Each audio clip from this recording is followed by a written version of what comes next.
And dahil pinapasok nga yung pag-affiliate, so kailangan ko magkaroon ng Form 2303 na maisasubmit ko sa mga online shops. And para magkaroon nun is dapat magkaroon muna ako ng access sa Orus account ko. And para magkaroon ng access sa Orus account is dapat ma-update ko muna yung personal information ko sa BIR. And para ma-update yung personal information ko sa BIR is dapat makontak ko muna yung RDO tapos magsasubmit ako sa kanila ng BIR Form 1905. So ito yung magiging laman ng video ko ngayon. Kung paano fill out ng Form 1905. Para ma-download yung BIR Form 1905, so i-search mo lang yung BIR 1905 tapos lilito na to. Make sure na ito yung website, bir.gov.ph, tapos may link, major link dito na BIR Form 1905. Open mo lang yan para mag-load na yung webpage. Tapos medyo mahaba yung webpage hanggang lumabas to. So tap lang natin yung View BIR Form number 1905 PDF. Make sure lang na bago mo i-download, install mo lang din to. Yung Adobe Acrobat Reader Edit PDF para pag bubuksan mo na yung file, is pwede mo siyang ma-edit. Hindi mo na kailangan i-print kahit yung phone lang yung gamit mo, is pwede natin ma-fill out yung Form 1905. So ito na yung BIR Form 1905, tapos lalagay na natin yung TIN number natin dito. Kung nakalimutan mo yung TIN number mo, i-search mo sa Google Chrome, BIR Contact Us, tapos lilitaw na rin yung email address nila. Mag-send ka lang ng valid ID at saka yung home address mo na magmamatch dun sa record na naalala mo sa record nila para ibigay nila sa iyo yung TIN number mo. Okay? Dito naman sa RDO code.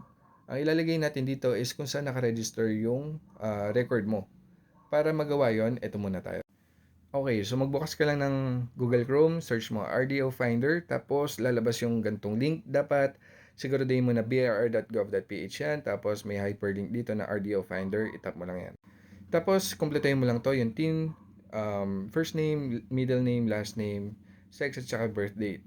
Tapos, dito sa name, baka medyo iba yung record na nandun sa BIR kasi dapat yun yung mamatch mo na record dito, na ilalagay mo dito para lumabas yung RDO mo.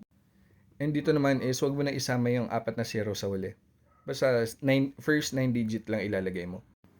Pag successful na, so lalabas na dito yung RDO number na ilalagay natin dun sa Form 1905. Okay, so since alam na natin RDO number, yun yung ilalagay natin dito.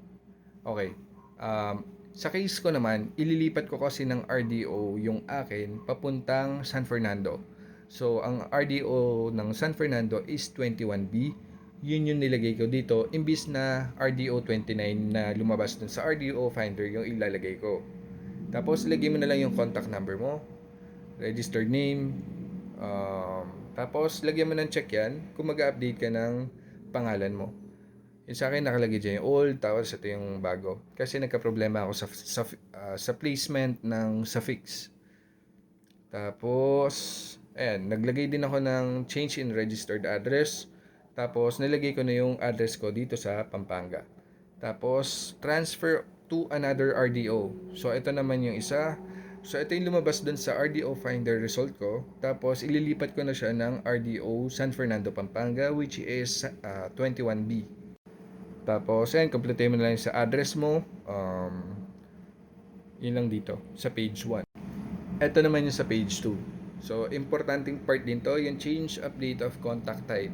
So, ako naman, chinekan ko dito is yung mobile number.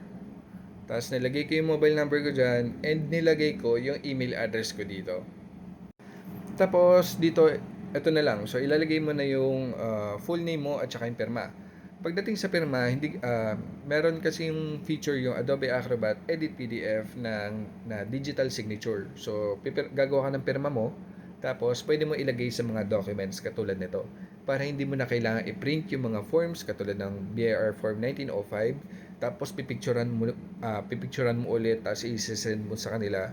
So, dito, kung meron kang Adobe Acrobat Edit PDF, so kahit dito na lang pumirma sa cellphone, tapos diretso email na lang.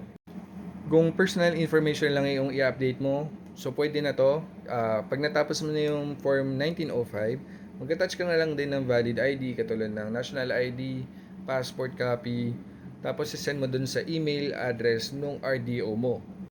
Sa case ko naman is may additional document pa ako. Since ngayon kasi unemployed ako, and yung nasa record kasi ng BIR is may trabaho pa ako. And yung employer ko na yun is yun yung pinagtatrabuhan ko pa around 10 years ago.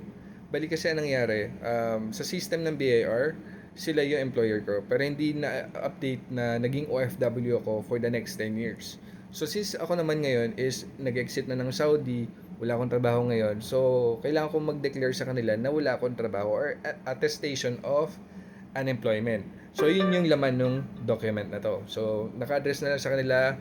Ang ginamit ko naman dito is yung Google Docs. So tapos ginawa ko na yung file na to. Ginamitan ko na lang na AI. Tapos ayan, ganun din. Kinonvert ko into PDF. Tapos inedit ko yung file na to sa Adobe Acrobat. Tapos naglagay ako ng digital signature. Tapos yung full name ko. Tapos inattach ko din sa email. Post nyo na lang kung interesado kayong basahin. Tapos yun, so dito sa email na to, inattach ko na yung passport, attestation of unemployment, at saka yung BIR form 1905. So yung tatlo na yan. At saka pinasok ko din yung screenshot ng national ID ko na galing sa eGov.ph. Yung tatlo, yung front, back, at saka enlarged QR code. Tapos kinonvert ko siya into PDF. So yung tatlong page na yun, nakapasok din dito. Tapos yun na yung laman ng email.